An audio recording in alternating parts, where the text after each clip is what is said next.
You're watching BCTV. We're all about Branford.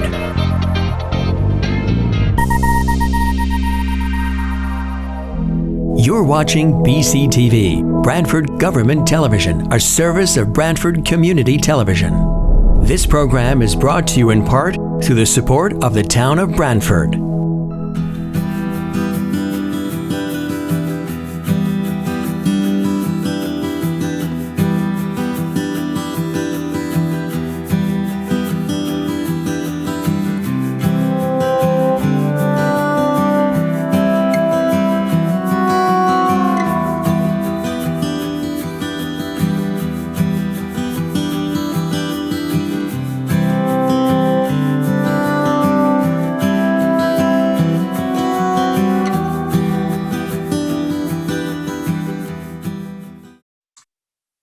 We will call this meeting of the Branford Planning and Zoning Commission to order. It is Thursday, March 4th, 2021.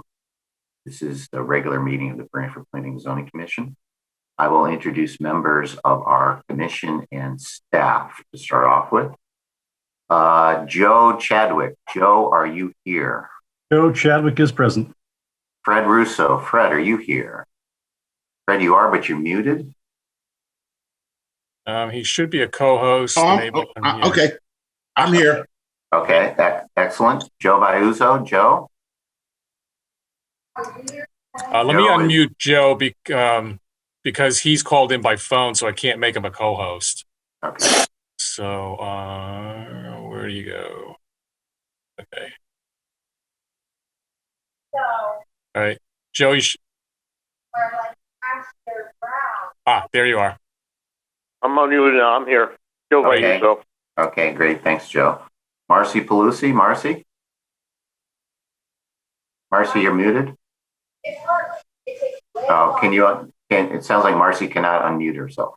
Oh, I hit another button. You should be able to. There you go. Now Marcy Pelusi's here. Okay, great. And Massimo? Massimo, are you here? Massimo Ligori is here. Okay, great. Paul Higgins?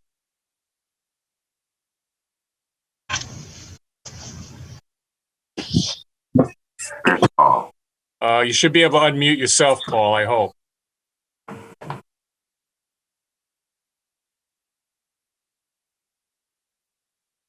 He still looks muted.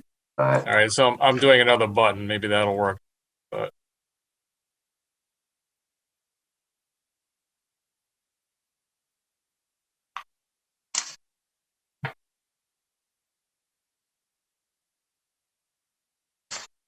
How about *9 on the phone?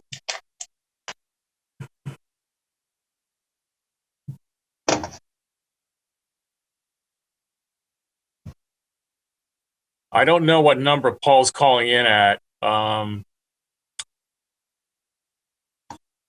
see. I don't have his cell phone. I thought he spoke earlier. Yeah, I'm going to unmute the people on the phone here. Hopefully I'll get the right person.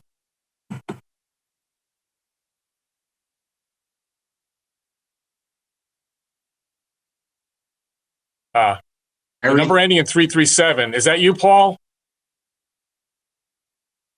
No, I think it's me. I think it's me, Fred.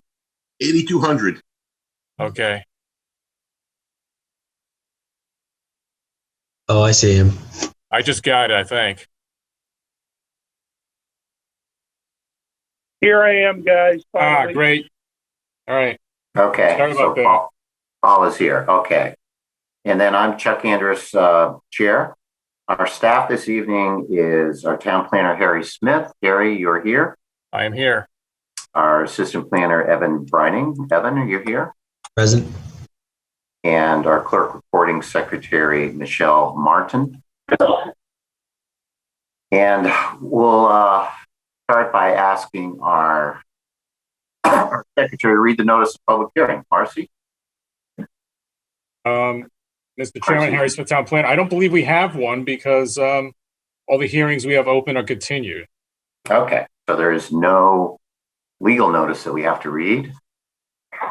Well, what we'll do is review our rules for participating in the public hearing. This is what we do is we allow the applicant to proceed first, make its presentation. After the applicant is done, we turn it over to commission and staff, ask the staff to summarize any staff report, open up for questions from commission members and staff. After that, we have the public portion, and Harry will explain to you how to participate in this Zoom meeting as a member of the public. We ask that you state your name for the record and make your comments. We allow then add the applicant to respond to the public comments, and we may or may not close the public hearing depending on how it goes. And I will ask Harry to review the procedures for participating in the Zoom meeting. By the way, one thing I didn't do is you're supposed to say your name every time you speak. I'm Chuck Anders, chair, because there are some people on the phone that can't necessarily see who is speaking. So, Harry, can you review the procedures for participation in the public hearing? I'm actually going to take care of this, Chuck. Right. Okay, Evan, can you? Evan Brining, Assistant Town Planner. Any members of the public that are joining us that have microphones with two-way communication, when you're asked by Chairperson Andres if you'd like to speak, please use the raise your hand function next to your name on the participant list. Per the governor's executive order, if you would like to speak, you'll need to give your name first. You can also use the chat function to indicate that you would like to speak.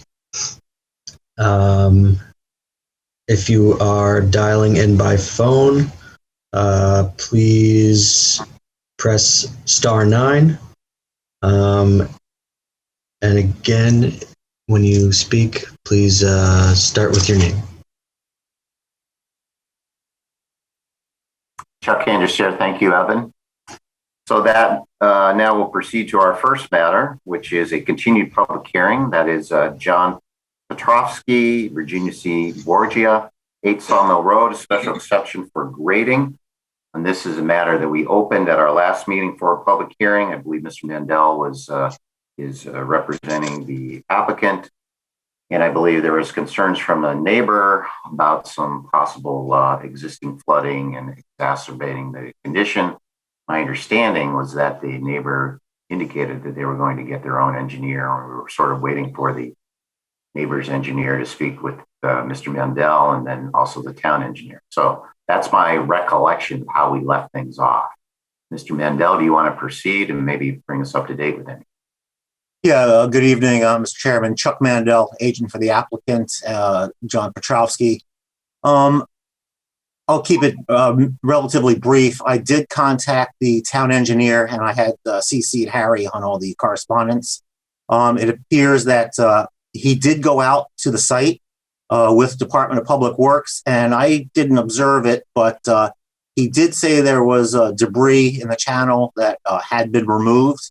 And I was contacted by an engineer, I believe it was an engineer today, and we briefly discussed the project. And that's really all I have to add. I just would like to say, I did, Harry, there was a letter that was written by Tom Stevens. We emailed that to you. I'd like to have that read into the record, please, if you could do so. Harry Smith, Town Planner. Do you have it available to put on the screen? I do not. I just emailed it to you about 4 o'clock this afternoon. All right, I'll see if I can find it while other folks are talking. Okay, that's not a problem. We had been previously approved by wetlands. Branford is unique in the fact that for single family residences, the special permit is required if you are within 100 feet of wetlands. So we did satisfy the wetlands aspect of this project. We are mitigating the stormwater. We have CRAD approval, and we are just waiting to go forward. So really all I have to add for now. Chuck Anders, Chair. Thank you, Mr. Mandel. Harry, do you have any updates from staff or anything that you can add in terms of before we open up to the public? Harry Smith, Town Planner. I think Mr. Mandel covered the visit of the town engineer out to the site. I just can confirm that he sent an email saying that they were out there with DPW, and DPW did clean the culvert out. I will say that the special exception is for the grading associated with the house, not for the house construction per se. But actually, there, I think, at least one other community in Connecticut. London requires, I believe, a site plan approval of single-family homes. So we're not totally unique. Okay. But I know it's a pretty rare event. Yeah. So point made. So that's all I have to offer at this point. I believe the butter is here, and I believe his engineer, I don't know his name, so I'll stop with that. And when we want to move to public comment, we'll unmute people appropriately. Okay, Chuck Anderson, thank you, Gary. Any questions or comments from commission members before we open it up to the public? Hearing none, let's open it up for public comment. Would any member of the public wish to comment? I believe I see the abutter here raising his hand. Yeah, unmuting this gentleman. Last few numbers there are 2647. There, you should be able to speak now. Yes, hello. I'm the neighbor, and I was aware that Public Works was out there. I only want to ask, have you guys taken any other pictures of the drainage since you have cleared the debris that was in it? Because that drainage is still currently full. The other thing is, go ahead. That property is not public property. That is owned by a gentleman that lives on Old New England Road. Yeah. His name is Ray. Hold on one second. I can't pronounce his last name. Radazunas, I believe is his. I may not be pronouncing that right, but he owns that corner lot. And I know you guys are out there, and I know you guys cleared some stuff out, but I am still currently full. That pipe is still half full. And my engineer is on tonight. His last 4 digits of his phone are 6337. His name is Kevin White. Kevin White. Could you identify yourself for the record, please, sir? My name is Bob Spisto. I live at 21 Quarry Road. Okay, thank you. And one other thing, is this still a 4-bedroom house or a 3-bedroom that they're applying to build? Probably more appropriate to have the applicant answer that. I believe it's a 4-bedroom, but Chuck Mandel, agent for the applicant. Yes, it is a 4-bedroom. Okay. Because it was approved by wetlands for a 3-bedroom, but I mean, I'll let actually, we had many revisions on that plan, and the 4-bedroom was the one that was approved by wetlands. The actual footprint never changed, and subsurface, the tank went from a 1,000 to a 1,250. Right. Oh.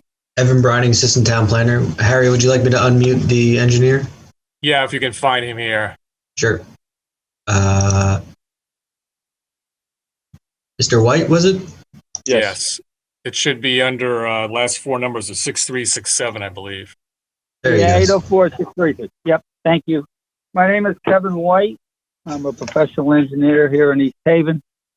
Bob reached out to me at the end of February asking for some help in the review of this application.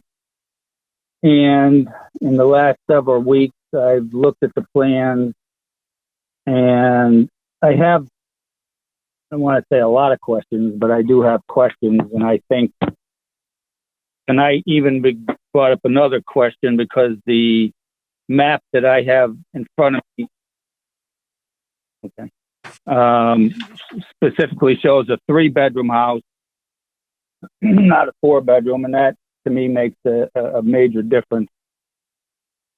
I noticed at some point there had been a request from the town engineer to look at the property and issue a report. Has that report been received by your commission? Chuck Anderson, Chair, I don't know. Harry Smith, Town Planner, I can check the file. I'm not sure if it has been received or not.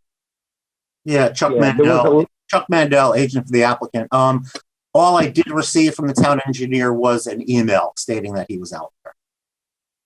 Yeah, I never receive a report. And one of the 11 attachments, again, Kevin White, there was a request for a report from the town engineer, and if there was, I would like to, I'd like to see it and see what he thinks. One of the things that I think out of tonight's meeting, there was a suggestion that we table this application tonight and give us a couple more weeks to meet with the town engineer to get out there.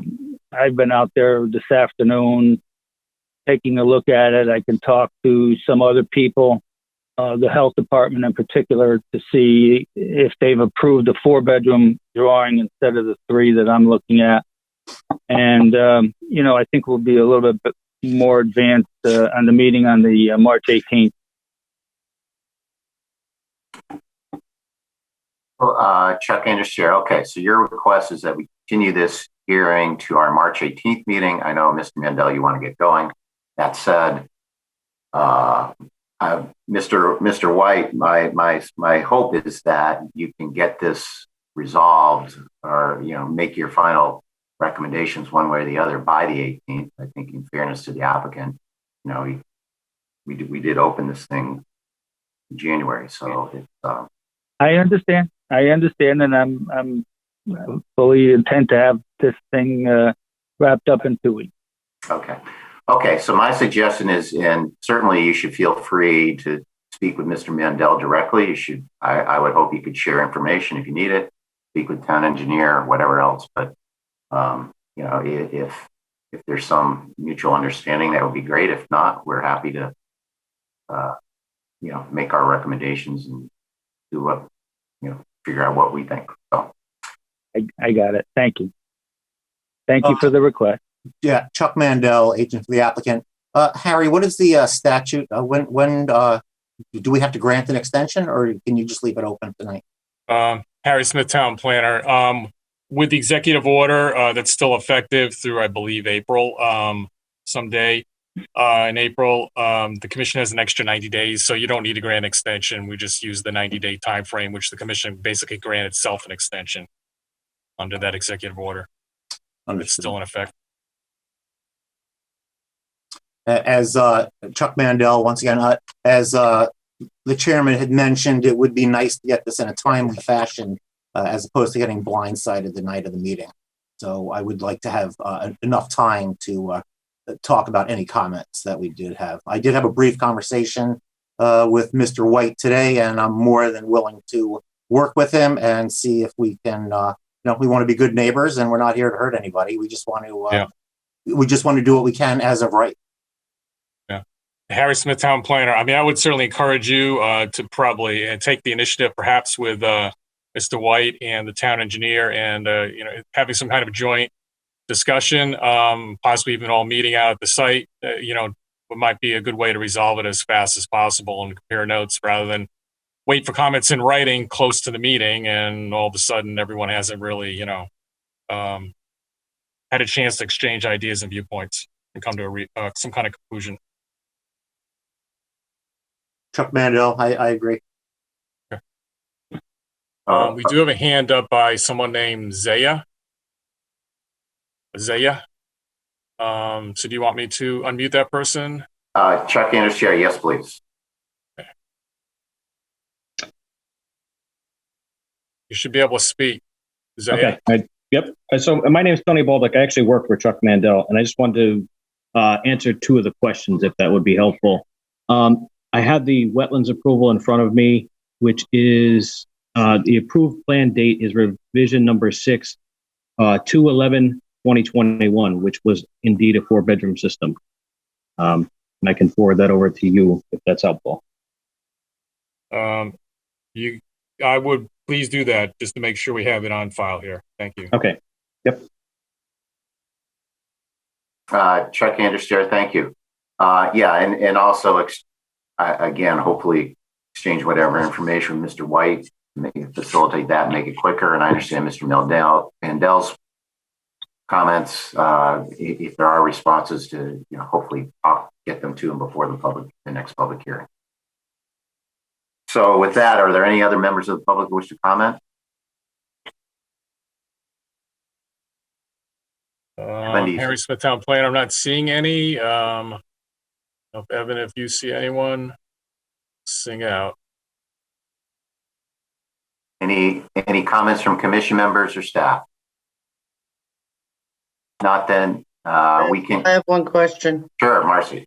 It sounds like they've designed the system for 4 bedrooms, but are there actually 4 bedrooms in the home? Or are they just over designing the system for future? Yeah, I'll answer that. Chuck Mandel, agent for the applicant. A lot of times the criteria for bedroom count isn't what you would think a bedroom would be, but the design of the room itself for the health code would lend it to, it could be made into a bedroom. So sometimes a study, a media room, even though the original owner calls it a media room, the next person owning it could turn that into a bedroom. So that's why it was designed for 4 bedrooms.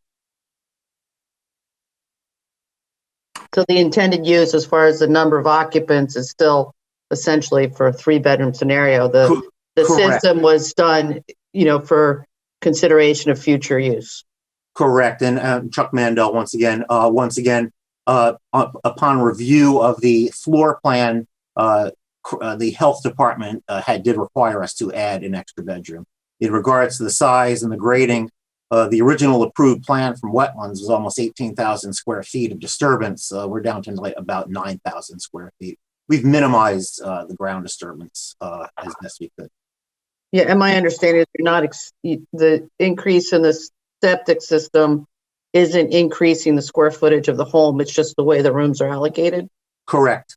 Okay. No, although the bedroom count, the system does get bigger due to the bedroom count, but it's all subsurface. There's nothing on the surface. Right, but the square footage of the home didn't change as a result. Correct. The original footprint is the same. Okay, thank you. Dr. Candace Chair, thank you, Marcy. Any other questions, comments from members of the commission or staff?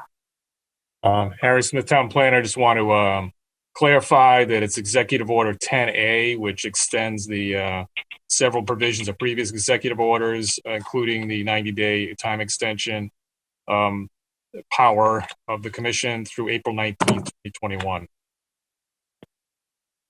Dr. Candace Chair, thank you, Harry. Anything else from anyone? Chuck Mandel, just a clarification. So the next meeting, Harry, is when it could be closed without if we don't grant an extension? We would have, well, the matter could continue well beyond the next meeting, but I think at this point, the commission is contemplating continuing it to the 18th and seeing where we are there. But, I think what I heard expressed was some, certainly desire to be fair in terms of time frame between the abutter and the applicant. Okay. And try to move this along. Chuck Candace Chair? Yeah. Any other comments from anyone? If not, then we will continue this public hearing to our March 18th Zoom meeting. So thank you. Good. Thank you. Thank you very much, gentlemen and ladies. We'll talk to you soon. Yep. Thank you. Thank you. That brings us then to item number 2, which is Edward and Nancy Carroll, applicant and owner for 18 Sunrise Cove Camp. It's a special exception coastal site plan for demolition and rebuilding of a single family house. Is the applicant or the applicant's representative ready to proceed? It looks like I see Todd raising his hand. Okay, Todd, it's Harry Smith, Town Planner. You should be unmuted now. Good evening. Todd Anderson from Anderson Engineering and Surveying Associates. I'm getting a little bit of feedback, so that's weird. Here representing Edward Carroll, 18 Sunrise Cove Camp. He's got a cottage down there. It's situated on 5.5 acres of property. Yeah, this is weird. I'm getting like a feedback thing here. Chuck Candace Chair, Mr. Anderson. Does anyone know why this is happening? I don't know. If everyone could please mute themselves.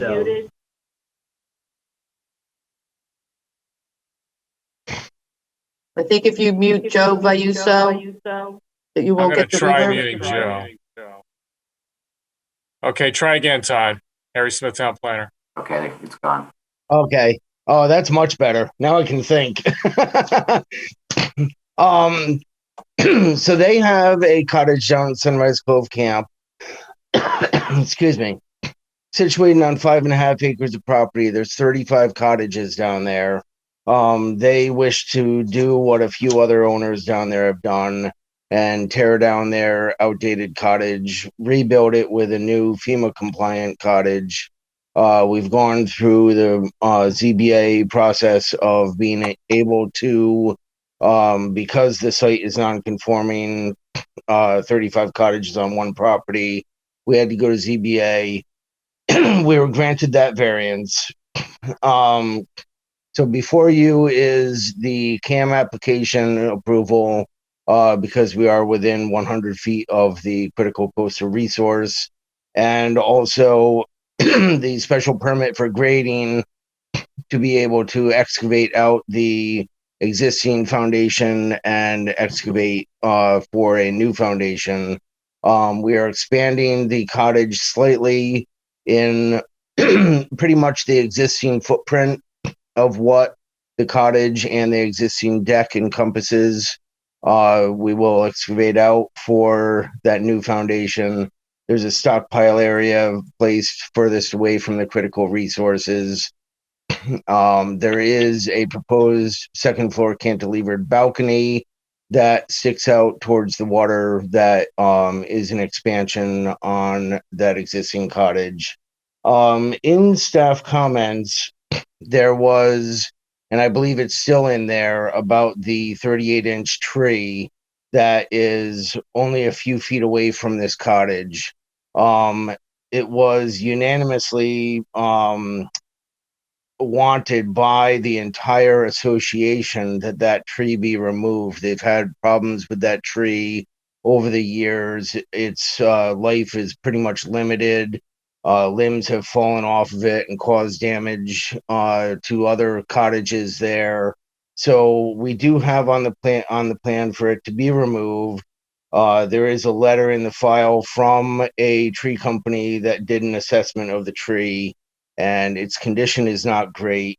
And we feel that if we were to dig out and put in this foundation for the new cottage, we are just going to be putting more stress on the tree, and its time is limited. It needs to go. There is a comment by the consultant that it's the only tree on the site. It's the only tree on our plan because it's the only tree that is near this cottage. But there are plenty of other trees, even up by cottage number 16 and 17. There's some trees which we did not locate or show on our plan. Elsewhere on the 5.5 acres, there's a few dozen trees. There's plenty of trees on the property. It's not the only one. So the other thing that he had said in his comments was about the coverage on the lot. I went through and added up the coverage for the 35 existing cottages. We have existing floor area coverage is at 12.27%. Existing lot coverage is at 9.56. The proposed floor area coverage is 12.73, a modest increase. Proposed lot coverage is 9.61, a very minimum increase. And these are all well under what is allowed in this zone. The other thing that was stated was about the grading around the cottage. Excuse me. They plan on excavating for this foundation, putting the foundation in, backfilling it, and maintaining exactly what the grades are now. There's no grade changes proposed around this cottage. Basically taking out the old, putting in the new, and restoring the site to what it was prior to construction. There was also comments about the silt fencing. So I've revised my plan to show where the silt fencing will be bolstered by straw hay bales as well in the areas of concentration of rainwater before it gets to the critical resource. So I think that's it in a nutshell. I think I've covered everything, so I'm open for questions. Sarah, thank you, Mr. Anderson. Harry, I don't know if I believe the staff report was done by Mr. Amato, and I don't know if he's here. How do you want to proceed in terms of summary of the staff report? Harry Smith, Town Planner. I did talk about the project and staff report and the revised plans that were submitted just before the last meeting with Mr. D'Amato. And he also sent an email that I have not forwarded to the commission, which I just got, saying that basically he feels all his comments have been addressed by the revised plans. He understands the issue with the tree, and there's nothing in the regulations that prevent the removal of the tree. So I think at this point, our staff recommendation is to proceed with approval. In his memo, he did suggest a couple of findings and several conditions, and I can put those up on the screen quickly, or I can cover that after close of the public hearing if you'd like.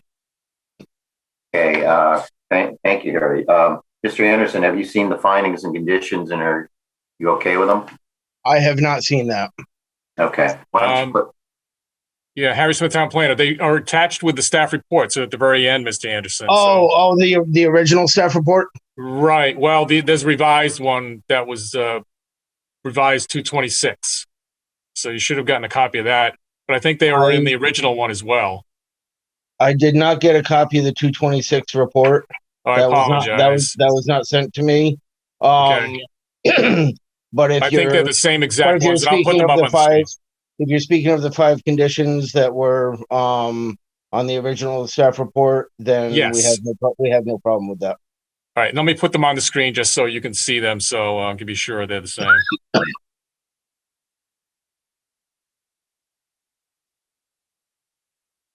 So you should be able to see my screen. 2 findings. The first, the standard coastal site plan, consistency with goals and policies of Coastal Area Management Act, incorporating conditions and modifications necessary to mitigate adverse impacts on coastal resources and any future water dependent activities. Number 2 is a proposed finding by the commission saying that subject to compliance with the conditions below, the commission finds based on testimony application materials presented that the proposed use of the property is consistent with the special exception criteria in the regulations. And then these are the 5 proposed conditions. All site activities be performed in accordance with the requirements set forth in section 6.8. Number 2, prior to the issuance of a zoning permit, the applicant shall demonstrate compliance with the flood management ordinance, chapter 161 of the town's code of ordinances, the satisfaction of town engineer, which you would have to do anyway to get a building permit. And number 3 is in accordance with 6.8M, a final as-built plan should be submitted to the town engineer. And number 4, prior to commencement of framing, an as-built plan of the foundation would be provided to town staff. And number 5, prior to start of construction, erosion control measures would be installed to satisfaction of ZO and maintained throughout the project. That is it. That is the same as the original staff report. Great. Thank you. Chuck Anderson, thank you, Harry. Any questions from commission members or staff before we open up to the public? Hi, Marcy Paluzzi. I just want to clarify a few things. It appears that you're lifting the finished floor about 4 feet, 7, 8 to 12, about 8 feet up to 12. Is that correct?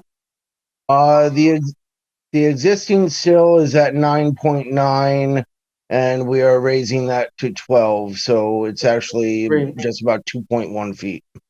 Okay, and then the overall height is what? Still under 30? Oh, absolutely. Yes. Okay. Thank you. Chuck Anderson, thank you, Marcy. Any other questions from commission members or staff before we open it up to the public? If not, does any member of the public wish to comment? Harry or Evan, do you see anyone? I don't see any hands raised. Harry Smith, Town Planner. Looking to see if there's any hand waving. I don't see that either. And there seems to be no one in the chat.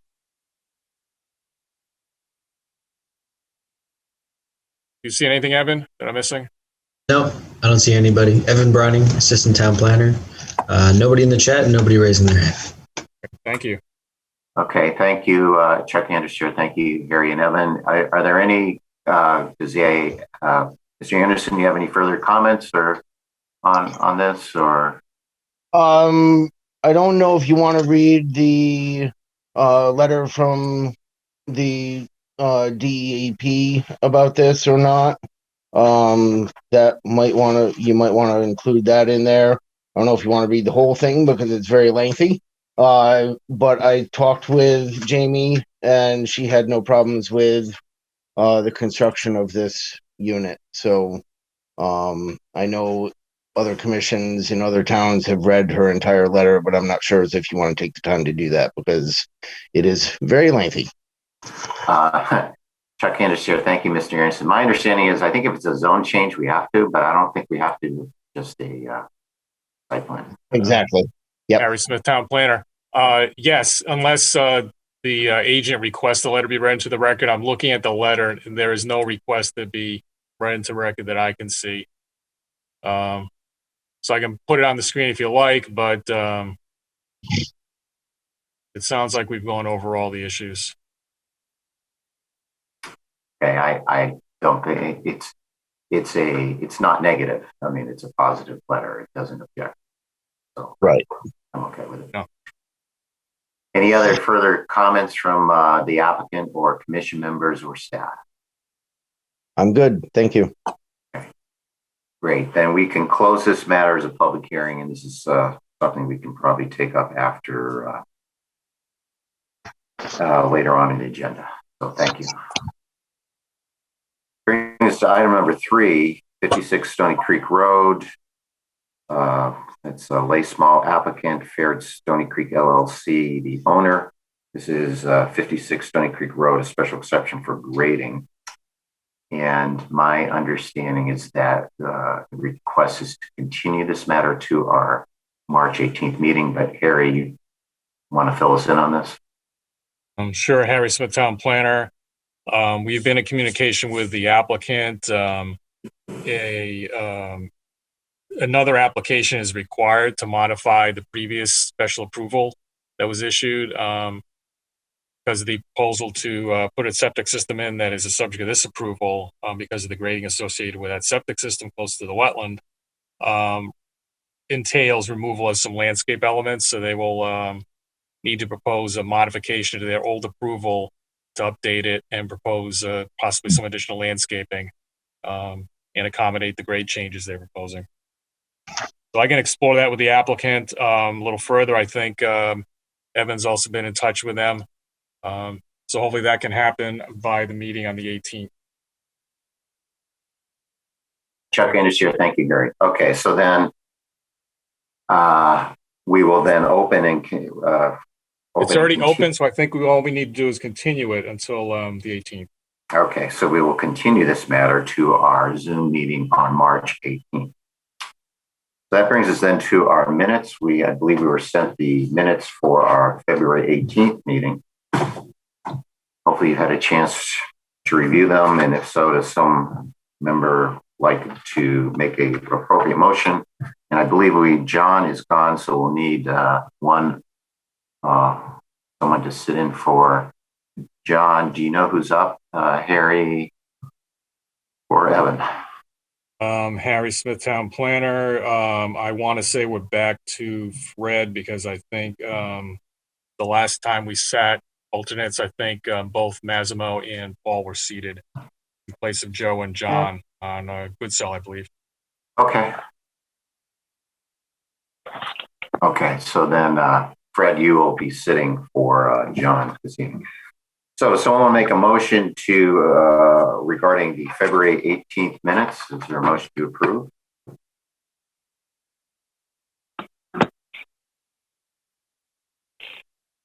Joe Chadwick makes that motion. Thank you, Joe. Joe makes a motion to approve. Is there a second? So second, Marcy Paluzzi. Marcy seconds. Any further discussion? All those in favor? Joe, are you in favor? Joe Chadwick, are you in favor? Chadwick is in favor. Fred Russo. Fred, are you in favor? Fred Russo in favor. Joe Vayuso? Joe, are you in favor? Do we have to? Joe is muted. Right. Let me, where is Joe? Okay, got him. Okay, Joe raised his hand, so can he speak? There he is. I'm unmuted now. Joe Vayuso approved. Okay. Sorry about that. Okay. we got the echo's back, so I guess we got to mute you again. Marcy, are you in favor? Marcy's in favor. And Chair is also in favor, so the minutes are approved. Brings us then to correspondence. Harry, what do you have? Harry Smith, Town Planner. I have first a letter. Actually, let me do it in reverse order.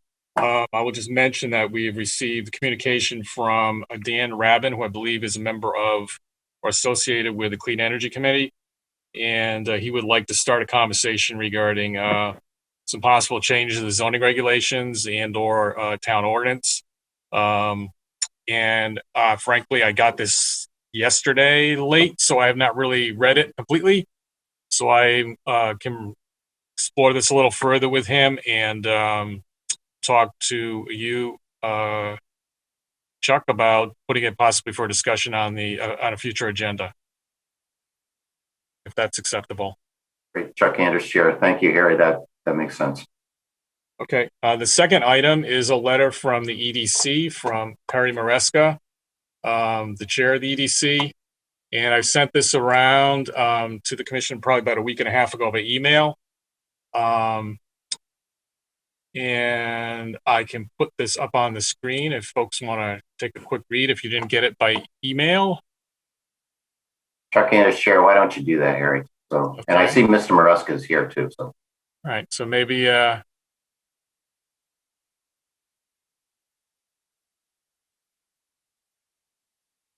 you should be able to see this on the letterhead of the Economic Development Commission.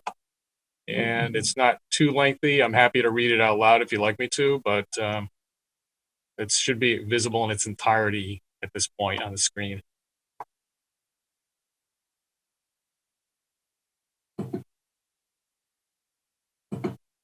So this is a correspondence item. I mean, it's, you know, if the commission would like, I mean, we could turn this into a discussion for a future meeting or talk about it tonight. It's up to you.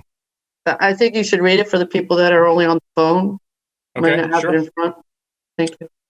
It says, Dear members of the Planning and Zoning Commission, in 2018, as mandated by the state of Connecticut, the town of Branford worked on their obligation to update the plan of conservation development. During that time, I attended many of that committee's meetings on behalf of the EDC. Part of the overall plan was to address the different exits. I expressed my opinion that exit 53, with solely one entrance and exit aimed at New Haven, was less conducive to bringing people into town for retail as it was currently zoned, than say exit 56 with its 5 on and off ramps. Getting the piece of papers, it's easier to read that for me. It made sense to consider the area around exit 53 to possibly house a medical lab or research facility that had ties to Yale, for example. Likewise, it made sense to consider other types of businesses besides industry at the area around exit 56, where navigation around the highway and Route 1 is more open and flowing. Possibly some retail, possibly many other options. The idea of a hybrid zone, in quotes, came to light, and discussions followed to treat all the exits with more flexibility than this hybrid zone would encourage. Unfortunately, when the final version of our town's 2019 POCD was released, exit 56 was excluded from enjoying the hybrid zone classification that exits 53, 54, and 55 now enjoyed. At the last month's meeting of the Branford Economic Development Commission, I should note this is dated November 3rd, 2020, we discussed our concerns about the area around exit 56 off I-95. For years, much of this area has been zoned strictly for IG2 general industrial. For years, most of this area has remained unused as the market for that need in that area seems to be minimal. Over the years, many of the properties immediately off the southbound exit have transitioned to an overgrown, abandoned appearance of wasteland. This is not the image we should be displaying as we welcome travelers from the east and north into our town. After much discussion, the members of the Economic Development Commission voted overwhelmingly in favor of sending a letter to Planning and Zoning requesting that the area north of I-95 at exit 56 be revised to a more hybrid zone, the way that exit 53, exit 54, and exit 55 are listed in the 2019 POCD. This would allow for wiser, more flexible zoning that would be more practical for the area, in step with the other exits off I-95 in Branford, and more beneficial to the town and its citizens. Not to mention a more substantial business presence and the added revenue stream and the additional revenue stream added to the grand list. Please consider our request in your next meeting. Hopefully you concur with our concerns, assessment, and desires. Thank you, Perry Maresca, Chairman, Branford Economic Development Commission. Chuck Andrews, Chair. Thank you, Harry. Let me just quickly ask, is Mr. Maresca, maybe we can unmute him if there's anything you want to add at this point? And then we can talk among commission members. Hi, thank you, Mr. Andrews. Perry Maresca, Chair, Branford Economic Development. We discussed this back at our October meeting, and I drafted the letter, but I knew a lot of projects that were coming up to P&Z were going to be lengthy, and as it was, they certainly were. I remember one was, well, most of them are beyond 11 o'clock. As you approved or not approved some of the other projects that were before you, it seems now you had a little bit more time that hopefully you'd be able to discuss the issue at hand, which frankly I think is very important for the town. Exit 56 coming from Guilford, Massachusetts, Rhode Island, but heading southbound on 95. It's the first exit people get off when they get into Branford, and the first thing they see is a lot of overgrown wasteland. There's 5 on and off entrances there, and it just seems to be more conducive for something a little bit more, being able to utilize a little bit more than just something that it currently is as industrial. So we felt that it would be in the best interest of the town if planning and zoning looked at this and realized that this really should be, at the very least, treated the same as the other exits that were either zoned for retail or, after the POCD, as I commented at some of the meetings when this was being developed, the plan was being developed, that some of the areas in town of the exits are not as conducive to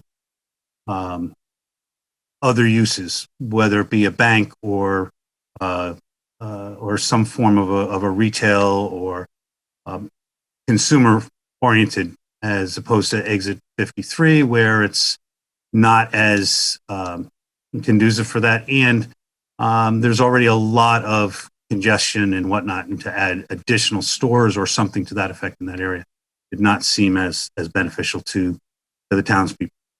So that's pretty much what we all discussed at our meeting, and hopefully you on planning and zoning will kind of see our point and hopefully do something that will benefit the town. So thank you. Chuck Andrews, Chair. Thank you, Mr. Maresca. This is a big question. The exit 56 issue has sort of been it's been out here for decades. It's been controversial, and I on the one hand, my main sort of thought, and what I'm going to do, I'll speak a little bit, and then let's open up for others. We don't go too long because we got the rest of the few things, but just give you our initial thoughts. You wrote a letter and you want to hear what people think about it, so that's fair. So my initial reaction is we just did a change of zone in X53 that an applicant, that zone for retail, and that was one of the property owners came in, hey, look, we'd like to have some light industrial use because we can't afford to do retail. We have to do too much traffic improvement. We think we could do some other stuff, whatever. And they presented it, researched it, and then made the proposal, and we approved it. That sort of model is sort of what I would like to see for this in terms of the zoning for Exit 56, rather than saying what I think should be. I'd rather hear what the property owners think. What do they want to?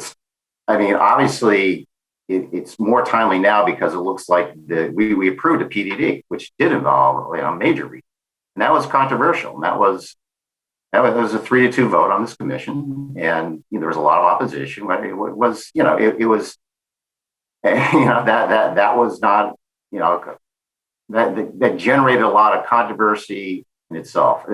So I think the place I would like to start, what I'd like to hear most, is what the property owners would like for that area. The benefit of the what we call the Costco PDD, at least in my mind, was that it had all the property owners, kind of working together, and then you had the direct access right off of the exit that went right through the property and could get to the back property. And that solved a lot of the complaints. A lot of complaints for traffic. But that seemed to me, well, you've got it going right on and right off, and that absolved that. So that's why I kind of like the PD.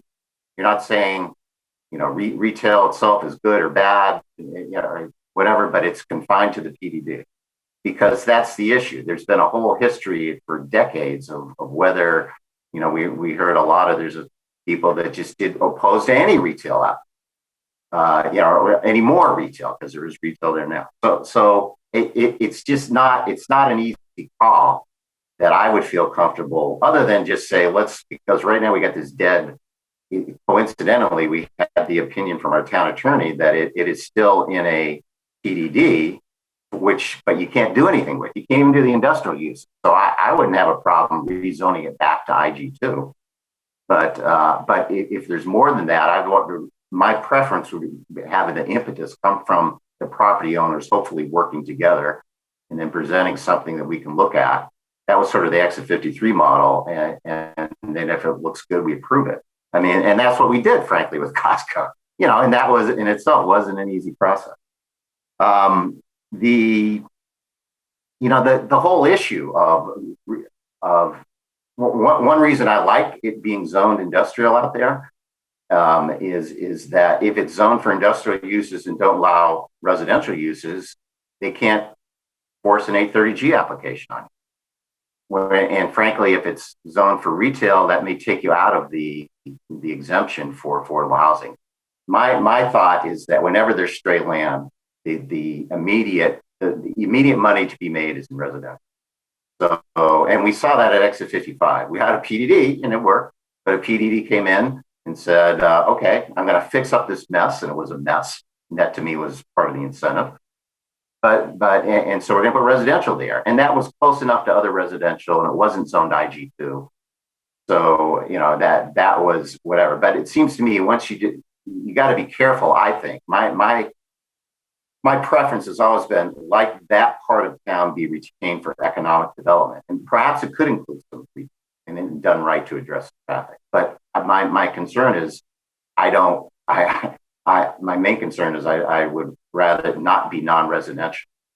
And then the other thing, just in general, if you look at the issue of retail versus industrial non-residential is good. That's the economic development because the non-residential stuff gets the tax revenues and for the real and personal property and so forth. You can say that the industrial has benefits over retail. This has been the standard line in that it generates less traffic. It may generate less need for public services and police and fire and so forth. And it may generate more. It may be a net positive over retail for than retail. So that's what's, that's sort of been the argument as to why that is a good zone. And I think you also, as part of that, you need to recognize that if something is zoned light industrial like this is, you're probably going to have more vacancies and it's going to take longer to fill out. But that's sort of a good thing too. It is good, I think. If you just open it up for anything, it would go for residential. If you open it up and retail, I think is crazy right now. So I don't know. You can open for retail, and who knows what would happen? Maybe nothing. But I think if it stays residential, it will take longer to fill out, but you can get some good uses there that are good for the town. So anyway, that's my thought of that. I will be quiet, and other members of the commission want to give your reactions to Mr. Maresco's letter. Excuse me, sir. Can I just respond to two things before you? Sure. Okay. So again, Perry Maresco, Chair. In respect to the change in the hybrid, and you talked about exit 53 where that came through. The reason why that property owner was able to do that is because it was already changed to hybrid.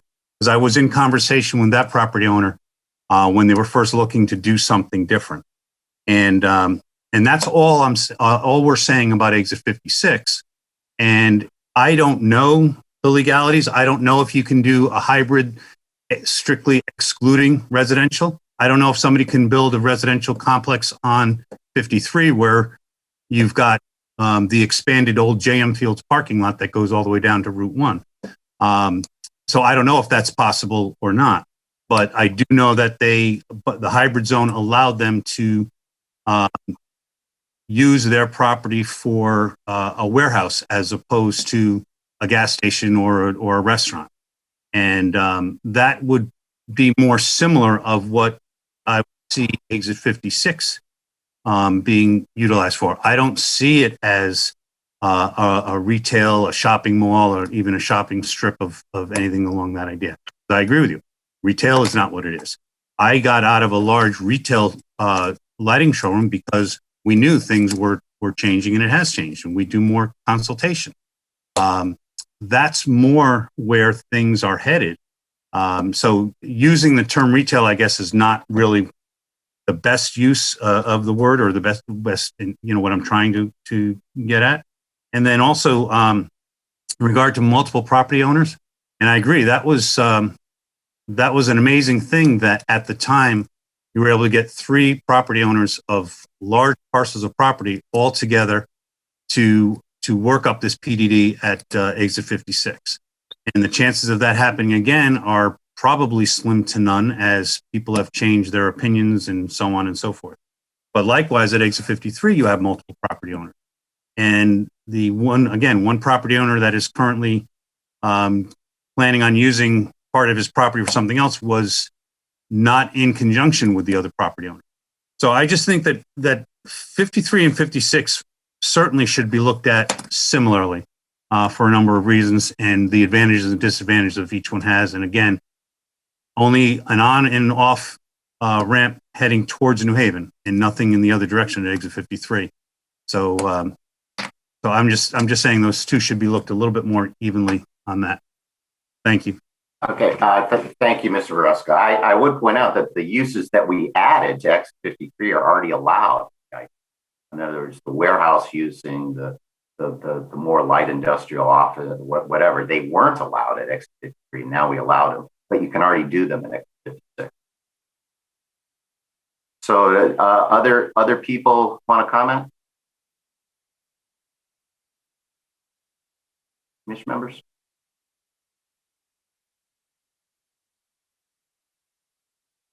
Gary, do you have any comments? I guess I'll make a comment. It's Martha. Sure. It saddens me the way the PDD, resulted in 56, because it was such a wonderful, unique combination and collaborative effort of landowners. And I highly doubt we'd ever see anything like that again. And, that's a shame. But I think the reality is, I look at the interchanges and the state, I don't feel like Branford's being consistent with what the state did with putting the extra exits on there. And I think, maybe that's something that we need to consider is, if, it's so inappropriate for, different types of development, why is the state, putting an exit there? It's it's got the major trucking sort of stopping point, and, and IG2's uses might be compatible with that, but I would want to do everything to kind of attract people into the area. I don't think it's appropriate for residential. I wouldn't encourage that. I don't think that's what is being proposed here. But I do think that, we want to treat our exits consistently and with the state and also with the geographic attributes that they provide. And so, I have a hard time, isolating this from the other three when they, it presents more opportunity to connect the town. You've got 5 interchanges as opposed to, what 53 has. And yet, the development at 53 seems to continue on, and we never seem to see any proposals since that PDD up at 56. I definitely want to consider every proposal very carefully, understand the benefits to the town, understand the implications to traffic, but I do want to see, the zoning support attracting other businesses to town and see the zoning work with what the economy is doing as far as what the demands are. And, I don't see a ton of biotech coming into the area. I think is definitely some there, and I think that's good, and I wouldn't want to discourage it, but I don't want to discourage other potential uses as well. I'd rather take them on a case-by-case basis, and if it doesn't work with the plan of development for the good of the town, I would want the Planning and Zoning Commission to have the courage to turn down the proposal as opposed to limiting that from the beginning. So I don't know if that helps with what the specific uses are for the hybrid zone, but that's just sort of my take on what I think needs to happen at the exit relative to the other three. Thank you. Marcy. Any other comments by anyone? Yeah, hi, Massimo Ligori.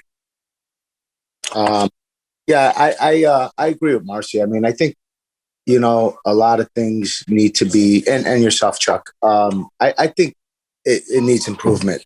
And I don't know if we should just limit it, that area to what we have it limited to now. And I think we should expand our horizons on what can go there and try to make the improvements. I would like to see, all these years, there's just nothing working there for now. So I think changes need to be made. And I think it's important for our town. And we should just consider doing the best thing in that area. Thanks, Massimo. You're welcome. Any other thoughts or comments from anyone? Yes. Paul Higgins, can you hear me? Yes, Paul, go ahead. I think the point that you made earlier, the important point is the economy is the economy, and how that may develop in the future, and what appetite and what attractiveness might come to investors to build on those properties. But I really think it's a great idea to get the property owners' input on this as to what they think they can do with the property. I think that's an important component of this. Thanks, Paul. Chuck? Yeah, Fred. Fred Russo. I'm kind of in between, I don't know, maybe a rock and a hard place, but what I think is Exit 56 is probably, by all standards of accessibility or whatever, like a jewel compared to some of the others. I'm not demeaning the other ones, but it has, more amenities to make something happen there. Yet it hasn't happened. It's kind of interesting. And all the things that we've, over the years, attempted to put there, nothing really has worked. So now we have 3 exits. There's actually 4 exits that come into Branford. We have 3 of them that are under one type of zone, and we have the best one that isn't. And it seems like there's a little inconsistency about it. I think that if we're going to offer those exits to whoever that developer is, I can't say for certain that someone doesn't want to build a housing there, but I don't think Exit 56 would be a place where someone would want to live, quite honestly, with trucks and all that other business. So I would like to see more consistency, that the 4 exits offer the same thing to the property owners. I have a question about the property, not anyone in particular, but property owners change. And what those property owners want today, they may not be around when something else gets done. And so now we're going to have potentially new property owners living under what someone else wanted when they were there, and it didn't happen for them either. So I think as a commission, we have to be more consistent and say, these are 4 exits in Branford. Each one has something different to offer. And we've tried the PDDs. Whatever the reason was, it doesn't work. I think we all would agree that the chances of it happening again are probably slim to none. So I think we have to do is offer the same opportunity for the property owners, whoever they may be, so they don't have to guess whether it is or it isn't as to how we view it. And so I think I would be more in favor of seeing all 4 exits be treated the same way. Okay, thanks, Fred. Actually, I think the X's are different, so I wouldn't treat them all the same. But I agree that it's we're looking at. I mean, it's principle. You know what I mean? We should make one a stepchild. You know? Yeah. Anyone else? Well, the commissioner, I just offer a couple of comments. Harry Smith, town planner, if you like. Just maybe, I think we're looking at the tool, possibly that, even though it's in the plan of conservation development, there's a recommendation that PDD be the tool for this exit to promote flexibility. That, I feel like and seem to be hearing that we're fumbling around for what's the best uses out there. And there's comments that is something we really should hear from the property owners about. And what the market demands. That's something that, I'm not very attuned to. Maybe having that discussion with the EDC might be beneficial to get an idea of where the market is going before we really hone down to what's the best zoning technique or tool. One thing I did hear, I just want to maybe reemphasize, I think you mentioned, Chuck, is that one of the virtues of the PDD was the access road right off the ramps onto East Industrial Road, which would have continued right from where the ramps are through the area proposed for the PDD up into East Main Street, which was proposed to relieve traffic congestion that would have been created by that PDD development, including the Costco, which, was, I think, viewed by, at that time, I came in the very, very tail end of this, was viewed as very beneficial in a way to offset traffic impacts there, which were a big concern of a lot of the folks that turned out at the meetings, my understanding.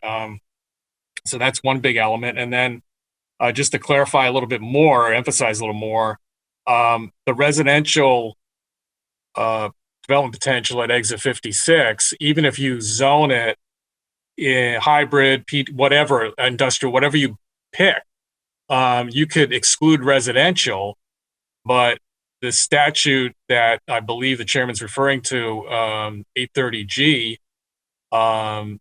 allows a developer to come in, propose a housing development, propose a regulation change, and the commission really has, you're put on such a defensive position because you only have a very limited way to deny that and have that denial be upheld.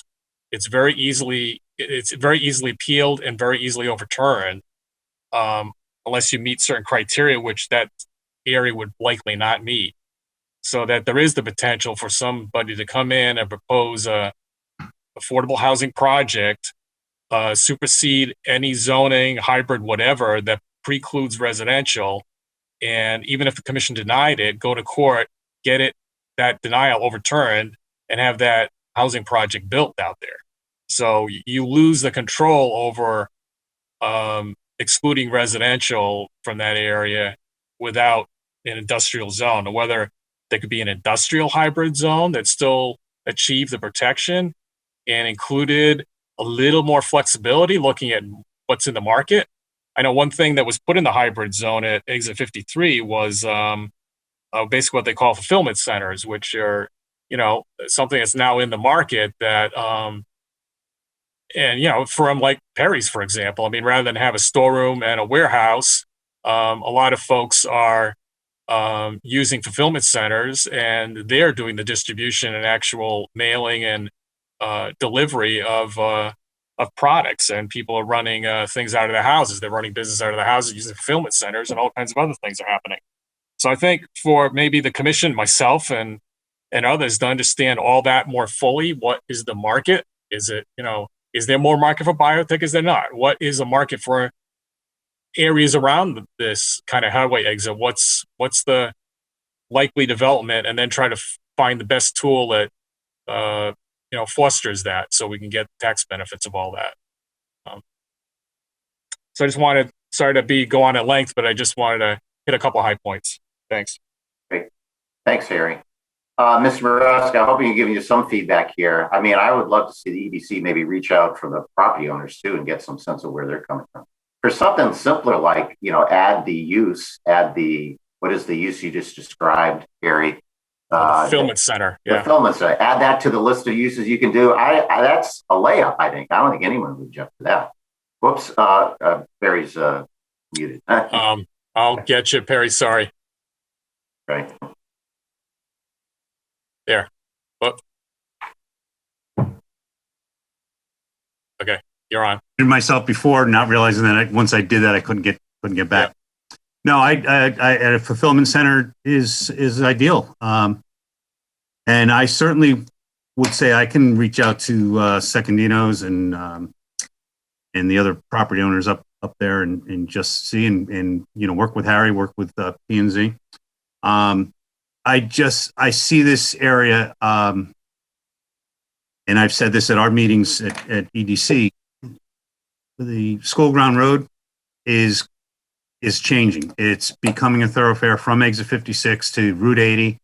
The state redid Route 80 up in North Branford, right on to all the way down to 91. They're making it wider here and there. So you are seeing more things happening. We're talking about another brewery on 139. You've got the winery up right on the town line in North Branford. So those things are bringing people into the area, and that's, I'll say, the new retail, if you will. You're not coming in to buy clothes. You're coming in to partake in an event or whatnot, and you definitely see some things changing. And I don't disagree with the traffic pattern and whatnot. I totally think something that we can control a little bit, where you have a limited amount of curb cuts, certainly is beneficial. So at any rate, I thank you for talking about it tonight, and hope you give it some more consideration and weigh things out, and hopefully we can make some changes for the good in that area. Thank you. Chuck Anders here. Thank you, Mr. Maresca. Okay, then let's get back then to our public hearing items. I think we had the 18 Sunrise Cove matter, which Harry, maybe you can pull that up again. The resolution that had the findings and conditions, which I think the applicant was good with. Okay, Harry Smith, Town Planner. You should be able to see them now. Here's the two findings and the proposed 5 conditions. And this is in a staff report from our consulting planner, Michael D'Amato, dated revised through 2/26/21. Thank you, Harry. And you already read them. So yes. With that, then, is there any questions from any members of the commission? If not, then does someone want to make a motion that we approve the application with the findings, with the 2 findings and the 5 conditions that are set forth on our screen, that are also in the revised memo of February 26th?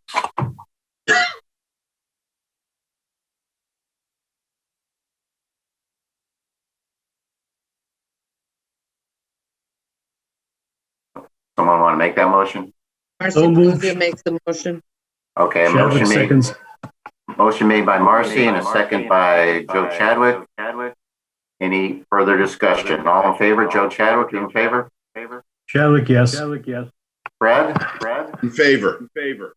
Joe Vayuso? Joe Vayuso in favor. Marcy? Marcy Paluzzi in favor. Chair is also in favor, so that's approved.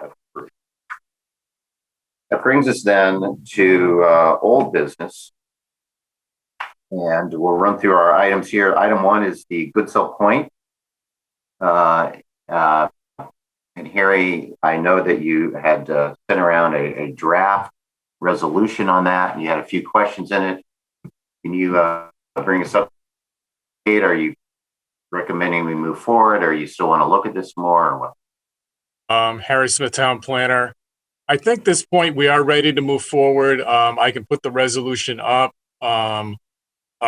Before that, I just want to remind everyone, I believe Paul Higgins and Massimo were both seated for Joe Vayuso and John Lust, who were recused from this application, if I recall correctly. So I think they were present in the deliberations last meeting. Based on the direction I received, I put together the draft. I tried to hit everything that I was aware that was sort of on the plate, and I can run through it quickly if you like. Sure, absolutely. Okay.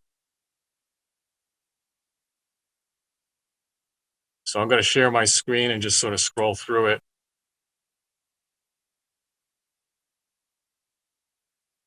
So everyone should see a draft resolution for 3/4/21. Yes? Yes. Great. So as you know, in a similar fashion to the resolutions we've seen on other PDDs who've been approving, or in one case denying recently, just reiterated the properties, the applicants, when it was received, what it consists of in general. These are all recitals, whereas clauses that included a proposal to extend the town sewer at the applicant's expense to provide for the development. It would also pick up some houses along Goodsell Point that are currently on septic, I believe. Reiterate the dates of the public hearing.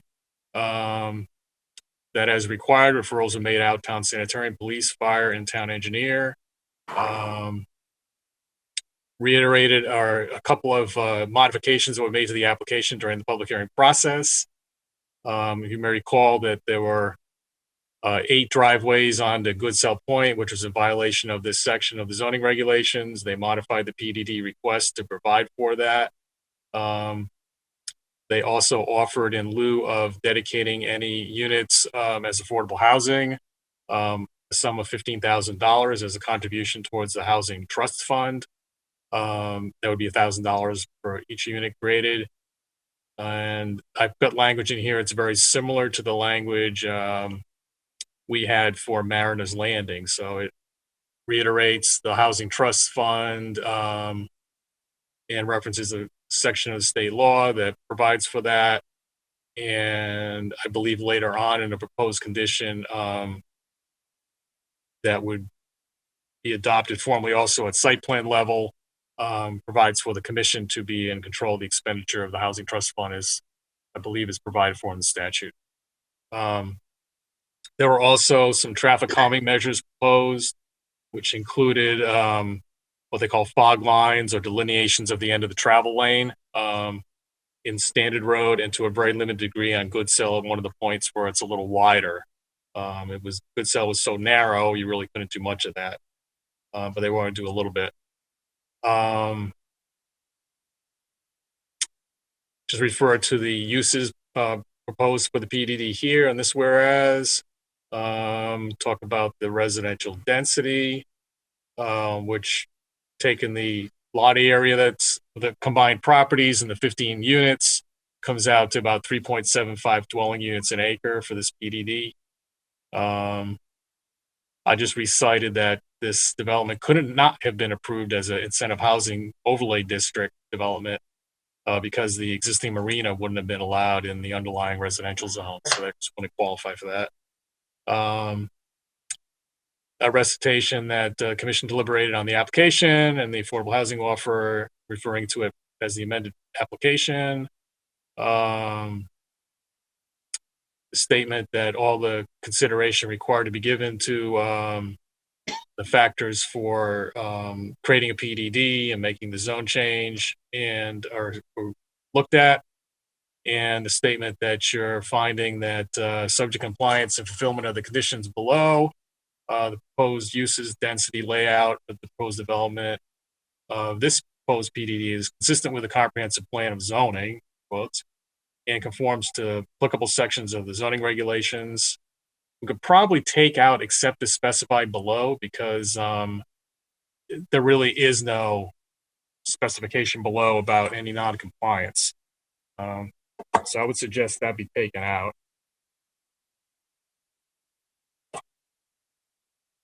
Just going to put that in my hard copy.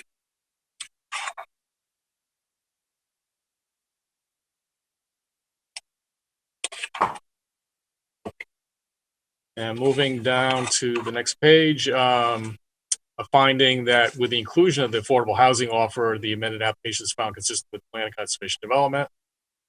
And a further finding that the amended application is consistent with coastal management policies and goals, subject compliance with conditions. And another finding you're required to make that these findings proposed in section 9.10F, that they all are statements that the commission is finding apply to this PDD. And finally, to recitation of proposed conditions. The first condition being that there's a requirement of any site plan approval. A condition would be included requiring the implementation of the affordable housing offer as a payment of $15,000. The town of Branford for Housing Trust Fund for expenditure only upon a vote by the commission to approve such expenditure for constructing, rehabilitating, or repairing affordable housing, affordable persons, and families of low and moderate income. Those are words right out of the statute. And that this payment be made as a lump sum prior to the issuance of the first certificate of zoning compliance or the zoning authorization for a CO of any of the units. Condition 2 deals with the uses. The uses as proposed were the following in the unhighlighted areas. So you had single family development, marinas, docks, wharfs, slip bases, landings for pleasure boats, including storage, servicing of pleasure boats, storage of kayaks. 3 was repair and sale of pleasure boats and marina supplies, engines, supplies, and provisions of pleasure boats. And 4 was accessory uses by zoning permit, which this actual wording is right. Actually, this wording is in the proposed set of uses, so I take that back. It's not just 3 in black, it's this one as well. This is wording that is basically the definition of accessory use in the zoning regulations. There's really no other district in town that uses this language. I mean, it's a definition of an accessory use, but what is done in the rest of the regulations is a list of, okay, here are a list of accessory uses that by virtue of the commission putting them in the zoning regulations, we find are customary and incidental to permitted uses in that district.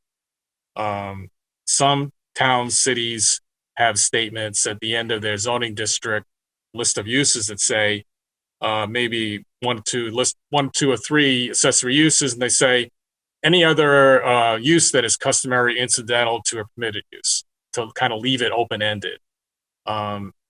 So I'm raising the question of, do you want it this open-ended? So I'll let you discuss that, see what you think. I'm also proposing a little cleanup, basically. There was a listing here under accessory uses of a minor home business. So I think that makes more sense to have that specifically related to the single family development. And so that just is a better technical way to put it. There also is sort of a choice here. Well, let me go back. There's one thing that's really not addressed, which is the lounge club and club room and bar that's in the one of the new buildings proposed. I think this would be fairly similar to what happened at the Branford Yacht Club. If you recall, about a year and a half ago, the Branford Yacht Club came in. They wanted to redo their building a bit and create a permanent location for a bar and a sort of lounge area. And I think they've been operating under kind of temporary liquor permits at different events, and they wanted to possibly have a permanent arrangement. And the commission at that time decided that that's really, an accessory use as long as it's open just to members. Many marinas have this kind of arrangement, and that's something that, as long as it's not open to the public, is a sort of viable and traditional accessory use of marinas. So the language I'm adding here would provide for that. I'm also suggesting two things here about the repair and sale of pleasure boats and marina supplies. One is to potentially limit it, because this has taken place on the site, but as a pre-existing legally non-conforming use. So rather than leave it open-ended, so you could actually have a whole business out here that involved boat sales and sale of marina supplies and engines and so forth, limit it to the extent the use has been historically present on the property, to kind of lock it into what has happened before. The other way to handle this, or is to make it a accessory use to the marina itself, so that it's subsidiary to the marina. I mean, I don't know if it really, makes a whole lot of difference which way you go, but these are some changes I'm suggesting. So maybe you want to go back to this and discuss it. We can stop here and do it, or I can just keep on going and get through the thing. There's really very little else that I think would be something that hasn't been discussed by the commissioner, isn't present in the record of the application. So you want me to keep going on, just get through it, and want to come back to the uses? Yeah, why don't you? All right, Marcy's nodding as well. Just a statement here at the residential density, no more than 3.75 units, just so it's clear in the future. The statement here for section 5.4C, that the residential development and the facilities for the marina would be constructed simultaneously. You could include some specific requirements or provisions for how the applicant might want to handle that in the site plan approval.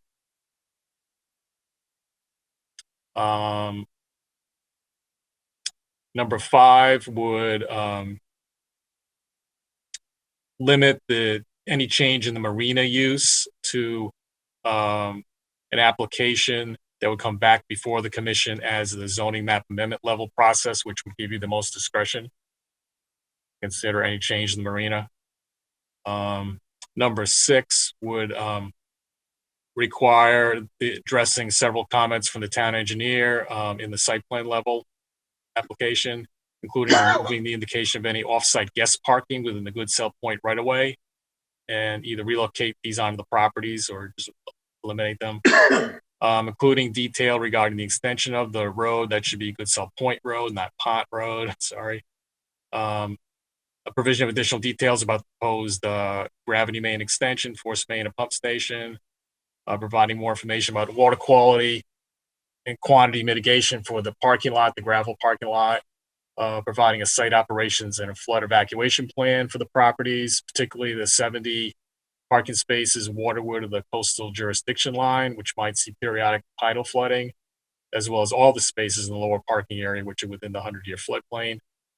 Document provision of dry access from the southern units to the central courtyard between the two lines of proposed housing units.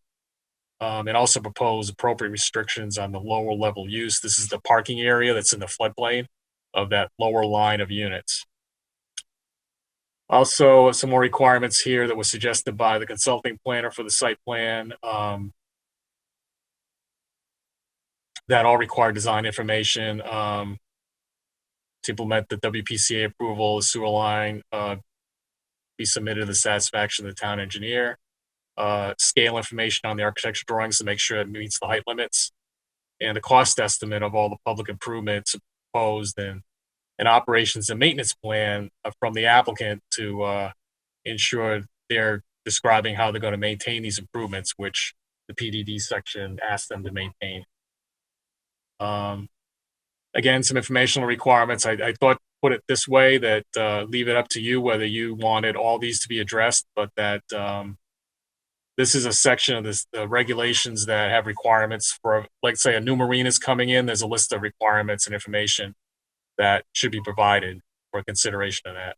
So I propose several of these here, leaving basically you, the commission, in the driver's seat about how many of these, or what parts of these you think would be appropriate. There were a number of items that were requested by the DEP as information they thought should be put into the application for a site plan. One is delineation of the extent of tidal wetlands. Apparently there's an area of potential high marsh, and they were hoping this would be allowed to grow out in flowers so that they could identify that area in terms of its species a little more confidently. So that's a timing issue. I don't know, how fast the site plan application is going to come in for this, so we'll see how that works out. They're proposing calculations of the existing proposed areas dedicated to marina use, parking, boat storage. There'll be some more specifics on all of these in the application, as well as a listing of existing and proposed marina services and a description of how the proposed public access would be incorporated into site safety without negatively impacting the marina use, how to make those two things work together.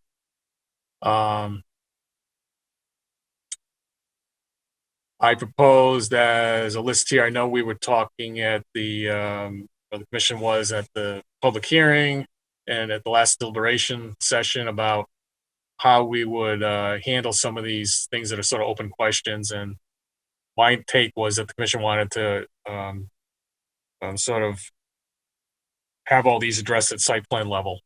One being a possible relocation of the public features. There's a lot of discussion about that, but this would allow for that at site plan level. Possible adjustment of some of the parking spaces, or their removal to allow additional landscaping or the treatment to naturalize or soften the appearance of the shoreline and provide filtration of some of the stormwater runoff. There is a dumpster sort of location right in the middle of the parking lot that could possibly be relocated that provide a little more flexibility in greening up the shoreline a little bit. D would be completion of the traffic calming improvements that were proposed or a payment for them. E would provide for ability of the commission at site plan level to look at screening some of the exterior cabinets for utilities and HVAC equipment. And F would allow the commission to require certain portions of site development before any certificate of zoning compliance or a CO is issued. And also provide for possible phasing if the applicant wishes to do that. And then finally, number 11 would allow the commission to require the provision of easements if you wanted to do that for the purpose of guaranteeing access to and uses the proposed public features and provision in that to guarantee provisions for access to the features during the boat storage season are made, because that's can be a tricky time to navigate through a marina. So those are all the potential conditions I'm proposing. I'll go back to the uses and see what you guys think. Chuck Ander's chair. Thanks, Harry. Okay, so we're back at the uses now. And so the suggestion is when we allow accessory uses under our regulations, we don't allow them just as a category. We enumerate what they are. Is that what I? That's what, yes. So to be consistent with what we do now in our regulations, you're suggesting we do something similarly here? Right. Okay, so. It's a question of how open-ended you want it to be. And if the applicant wanted it differently, they could certainly come back. I'm not sure they care either way, but can't really say that for sure. Okay. Well, my preference would be if that it aligned with the methodology that we use for everything else. So, all things being equal. So if that were the case, at least probably adding the minor home business, put that in there so they could do it. Are there other accessory uses you think we need to enumerate?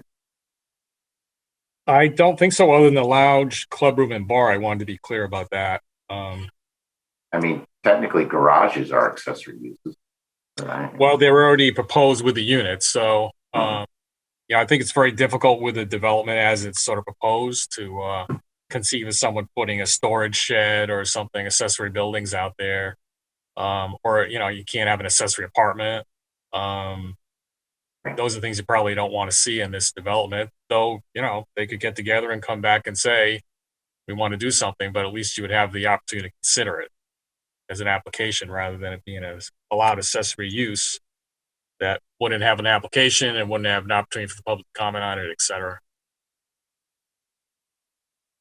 And then on the second one, you have repair and sale of pleasure boats. What's your recommendation for this? I don't, having that as a standalone use. I'm not sure that's how the site has operated in the past. I'm a little torn on that one. I don't think it hurts to have it as a number 3 as long as it's sort of limited to the extent the use has been historically present on the property. So that just sort of boxes it into whatever it's been. Okay, so for 3, you would add to the extent of that language.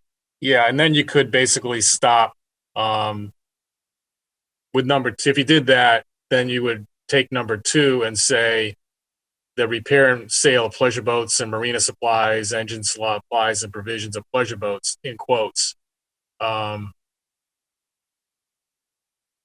would be removed. So you just have the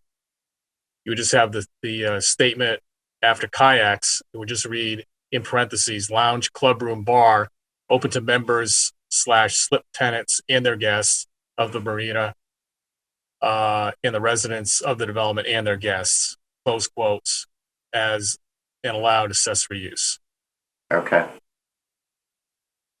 And then 3I would be all the black text plus to the extent this use has been historically present on the property. And then you could eliminate B. Okay. I'm okay with that. So we would add the yellow in 2I. And except not the first use in quotes. That would be taken out. For which one are you talking about? This would be 2I. So it would read everything in the black text, right down to kayaks.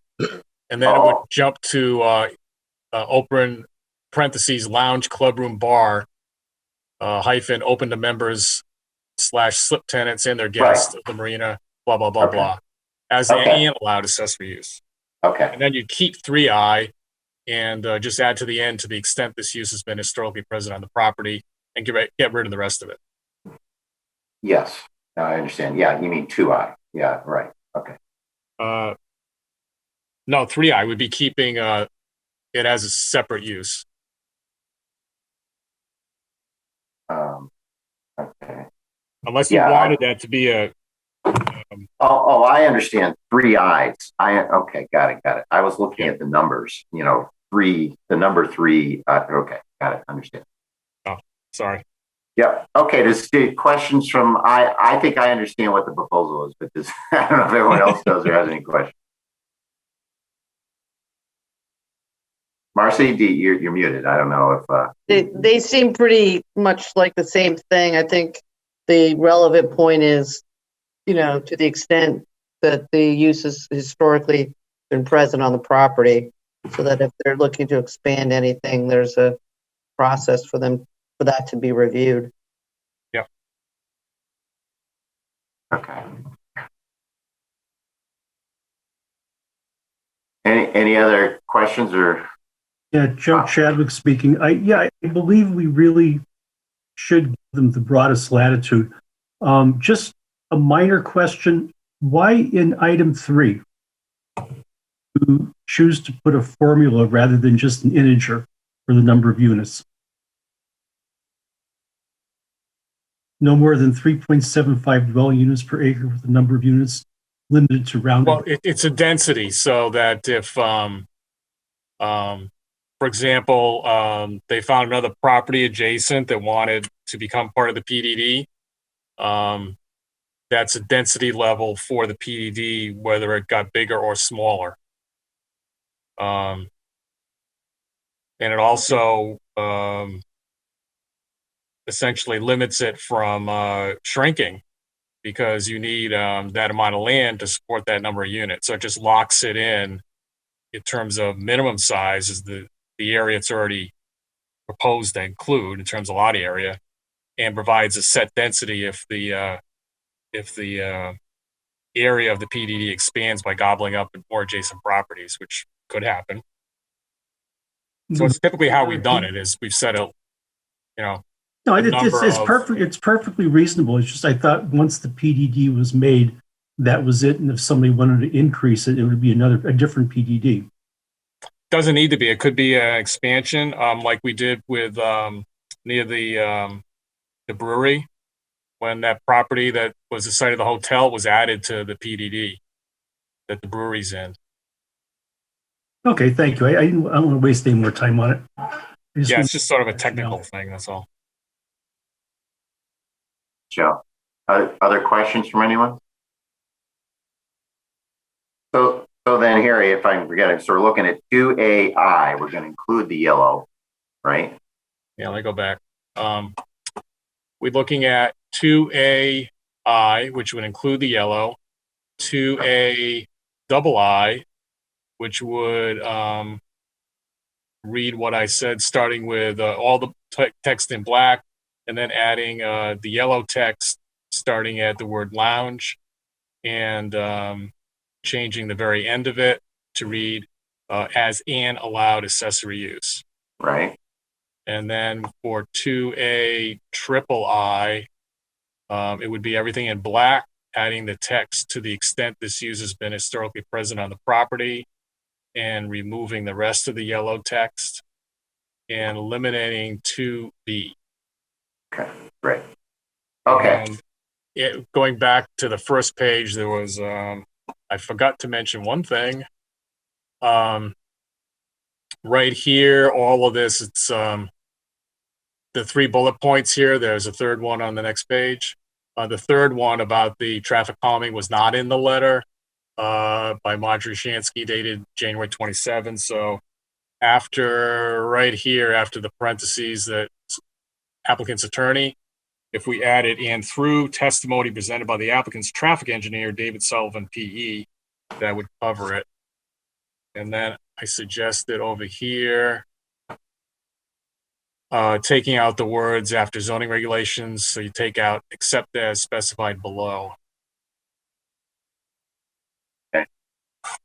Okay, does everyone understand that? Any further discussions or comments? And if someone want to make a motion then to adopt this resolution as amended, approving the plan development district and master plan approval, as we just discussed.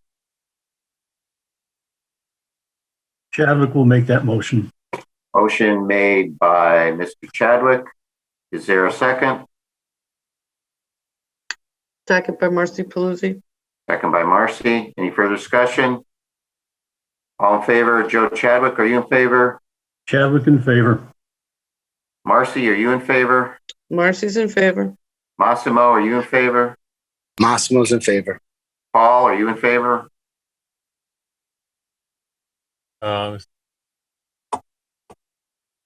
He might be muted. Let's take a look.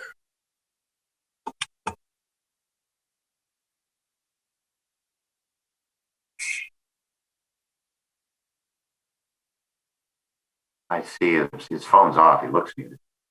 I just clicked the ask to unmute. So Paul, you could probably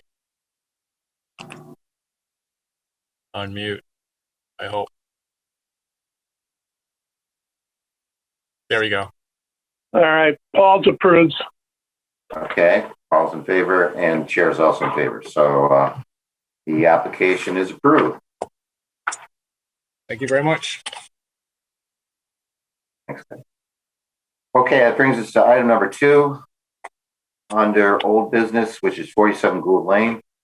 Been on our agenda for a while, but I understand that Our attorney are still reviewing, there's still environmental stuff they're looking at. Is that correct, Harry?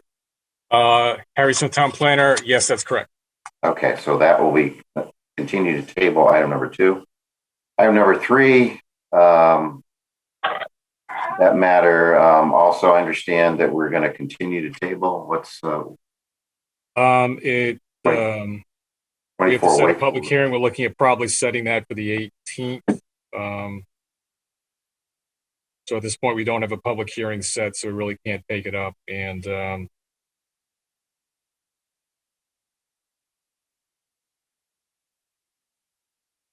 so likely you will see that at the next meeting.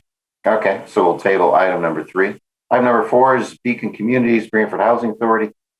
I understand that we're going to table this one as well. That the question is, again, the result, the remand from the last court decision, making sure that the decision is revised so that it is in accordance with the decision. And then there's still some consultation going on with attorneys. Is that accurate, Harry? Harry Smith, Town Planner. It sums it up pretty well, I believe. Okay, so we'll table item number 4, which is Beacon. Brings us to item number 5, which is Premier Realty Holdings, 132 Ivy Street, special exception for vehicle delivery facility. I understand that's in front of wetlands now. Yes, Harry Smith, Town Planner. They'll be meeting on the 11th. I'm not sure they will approve it at that point, but we will try to schedule a public hearing for the 18th. Our consulting planners is still on board with us. We'll be reviewing this one. Okay.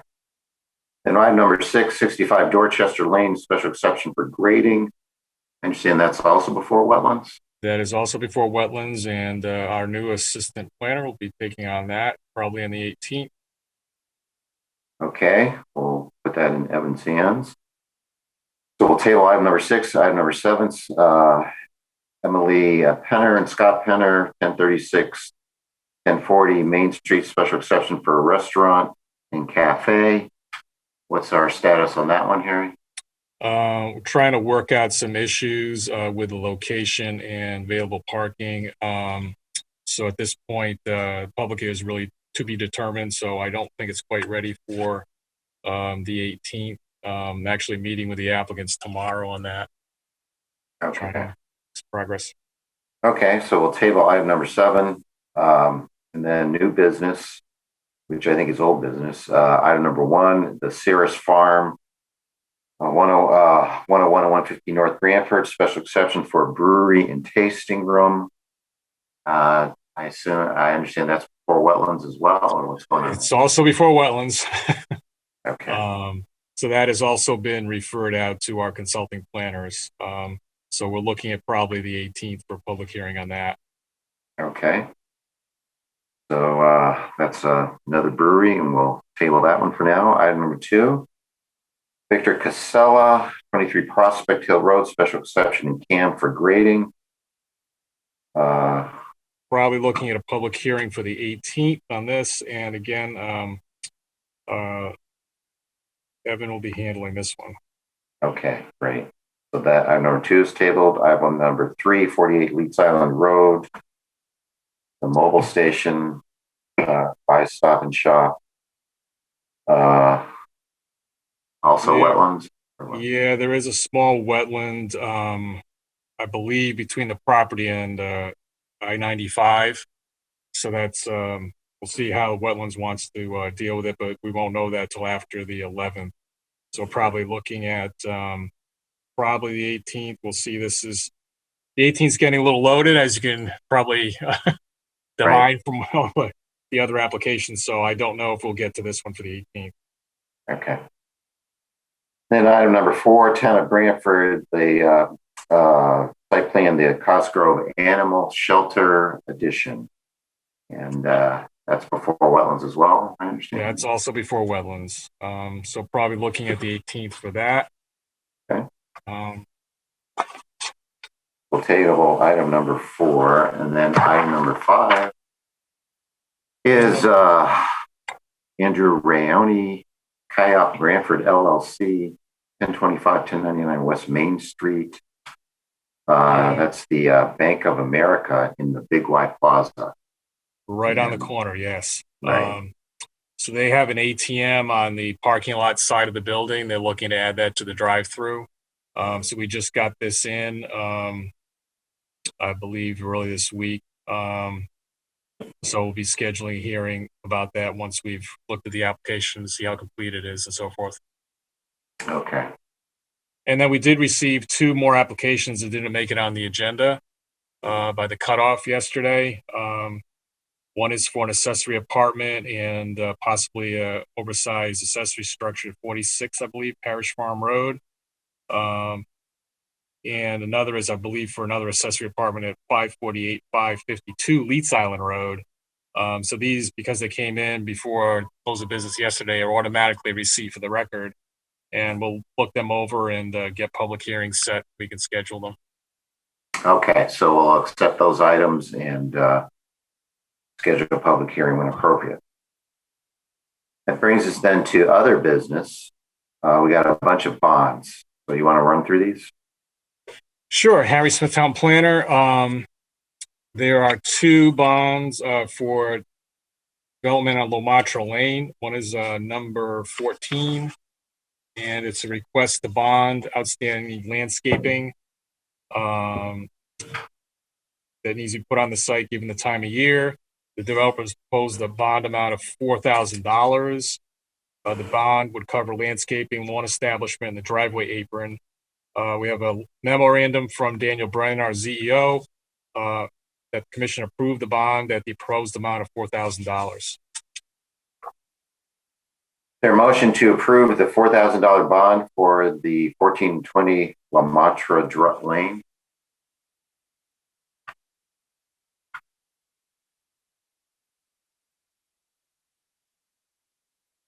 Somebody make that. Oh, who? So moved. Fred Russo. Yeah, Fred. Okay, Fred's motion. Is there a second?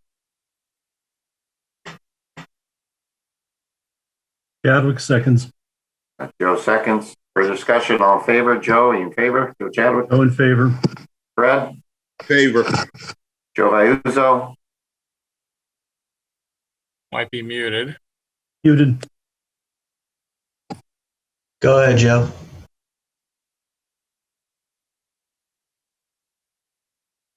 You are unmuted. Joe Vayuso approves. Marcy? Marcy approves. Chair also approves. Next one, Harry? The next one is 20 Lamatra Lane. It's almost identical. Landscaping, lawn, driveway, bond amount $4,000. A memorandum from the zoning enforcement officer that the commission approved the bond at the price of $4,000. This is 20 Lamatra Lane, lot 4. I want to make the motion to approve the bond. So moved. Fred Russo. Motion by Fred. Is there a second? Second, Chadwick. Second by Joe. Further discussion. All in favor? Joe Chadwick in favor. Chadwick in favor. Fred? Fred in favor. Joe Vayuso?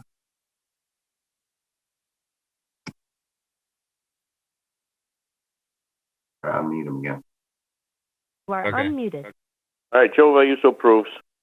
Marcy? Marcy approves. Chair also approves. Next one, Harry. 8 Lewis Drive. 8 Lewis Drive. We have a memorandum again from our zoning enforcement officer, Daniel Brennan. It's a request to bond the driveway apron landscaping, similar to the other 2. It's recommended the commission approve bond in the amount of $1,357.40 for the driveway apron and landscaping. Your motion to approve the $1,357.40 bond for the driveway and landscaping for 8 Lewis Drive.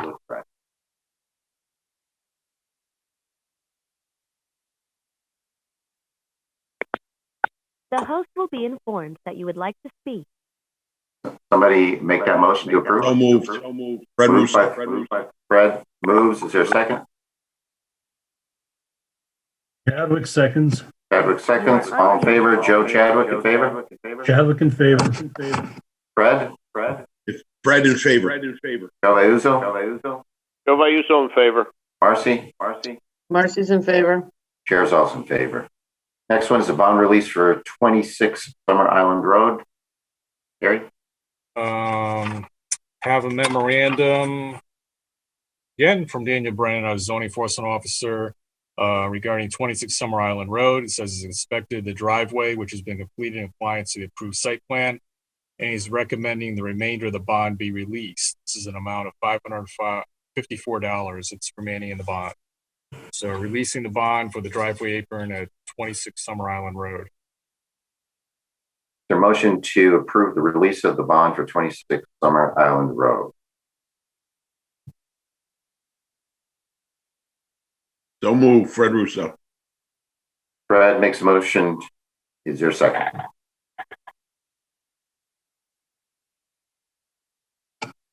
Chadwick seconds. Joe seconds. All in favor? Joe Chadwick in favor? Chadwick, aye. Fred? Fred, yes. Joe Biuso. I unmute him. Got him. You are unmuted. Joe Biuso approves. I'm sorry. Marcy? Marcy approves. And chair also approves. Next one is 14 Old Hickory Road. Have a memorandum again from Daniel Brennan, the zoning enforcement officer, saying he's inspected the property in response to request to return a bond for completion of the driveway apron. Finding the driveway apron has been installed in accordance with requirements of the regulations. He's recommending return of the bond in the full amount of $500. Motion to release the $500 bond for 14 Old Hickory Road.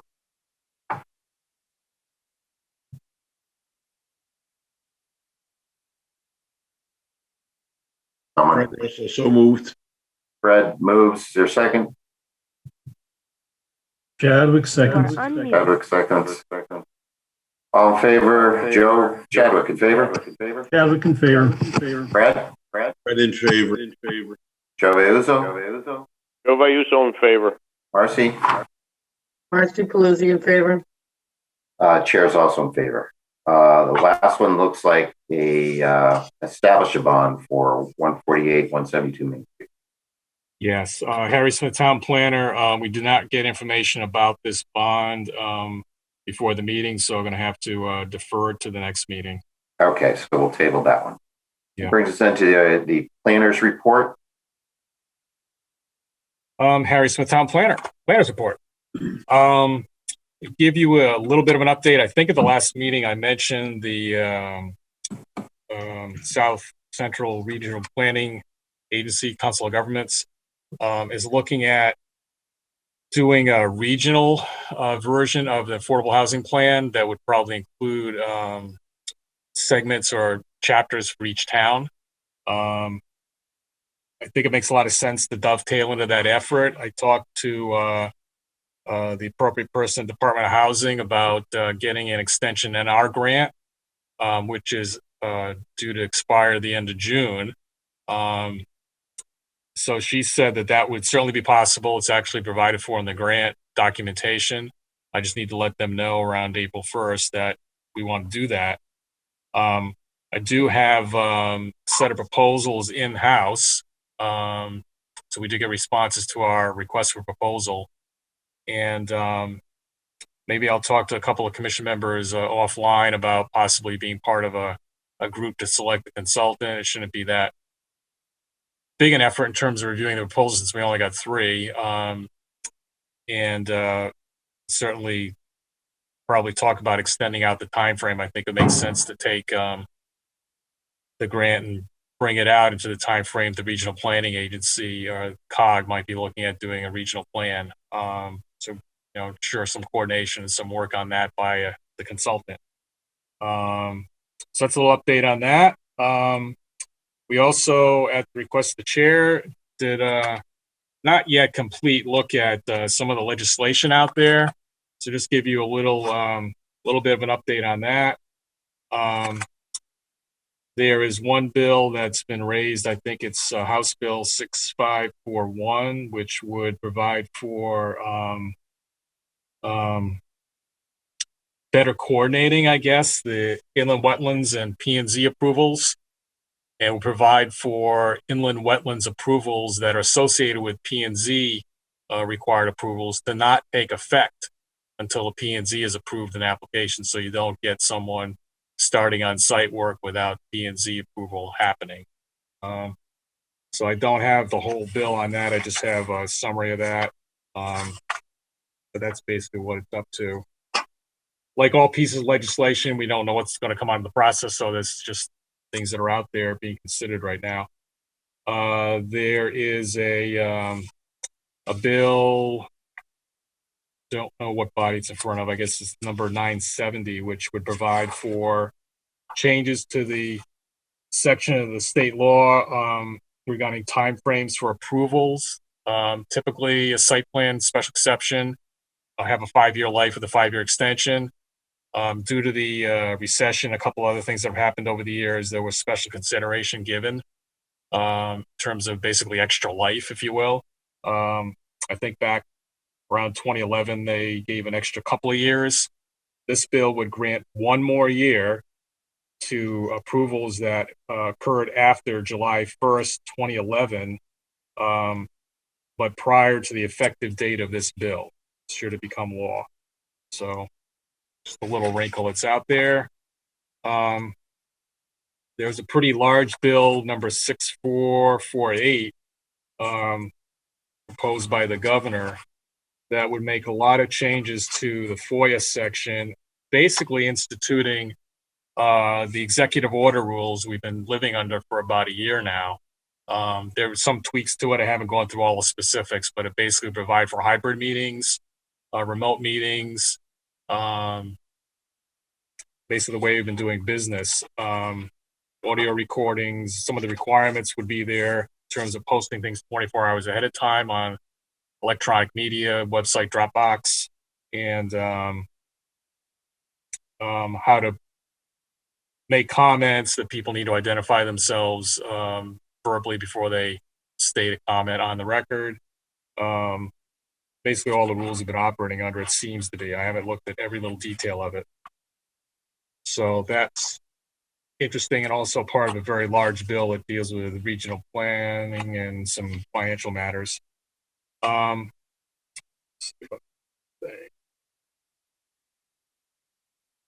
Also, there is,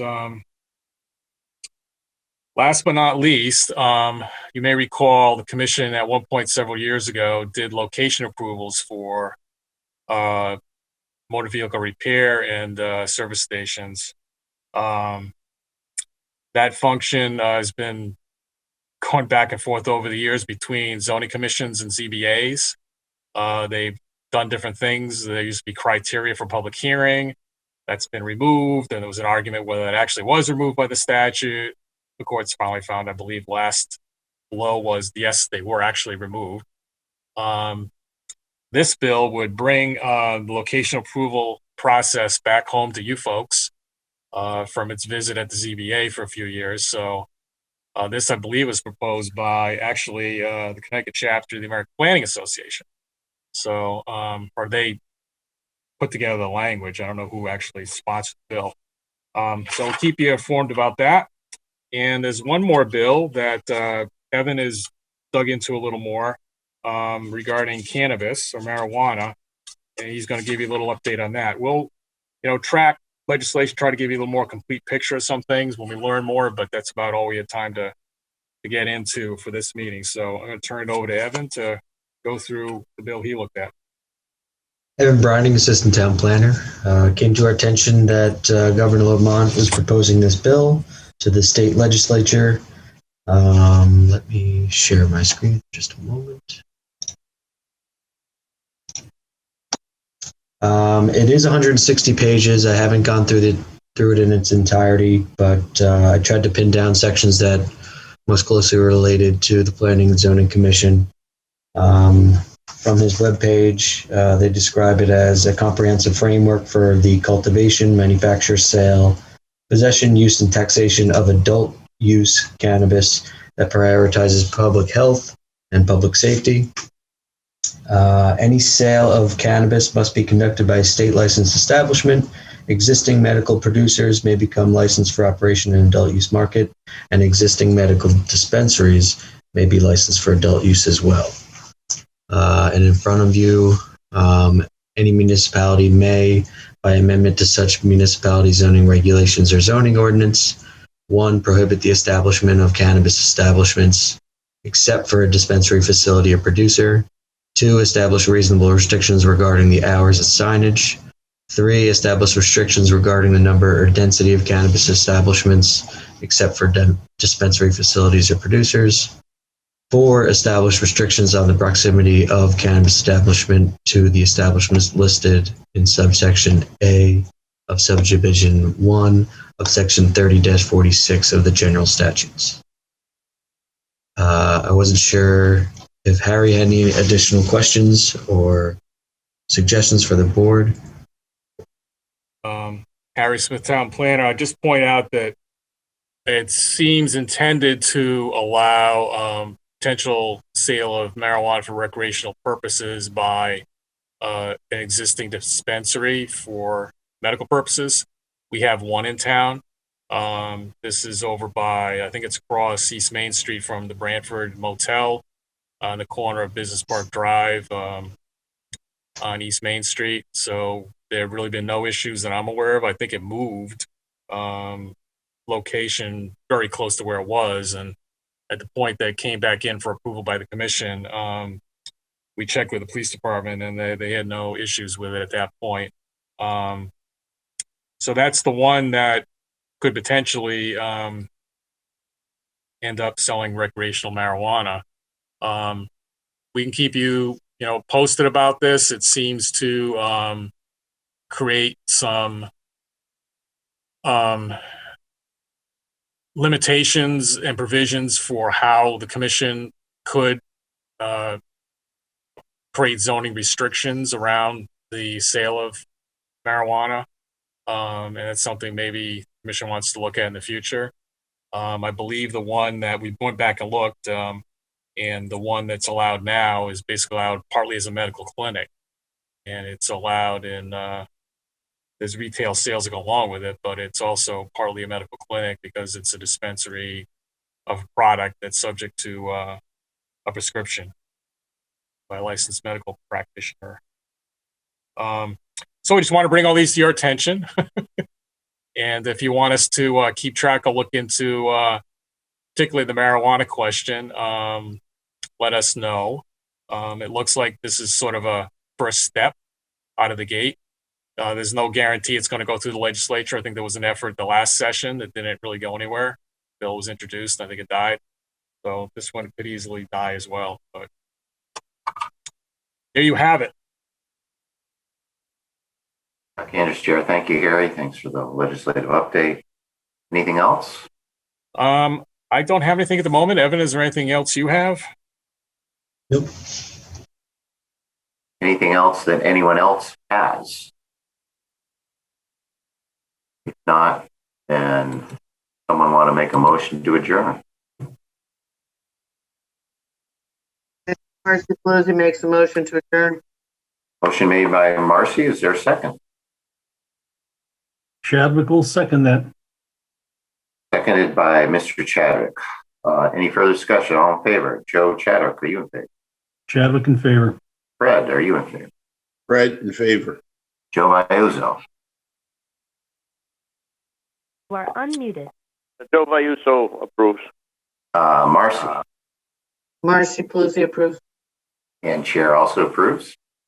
So we are adjourned, and thank you, everyone. Good night. Thank you. Good night, everybody. Good night, everybody. See you Saturday. Yep.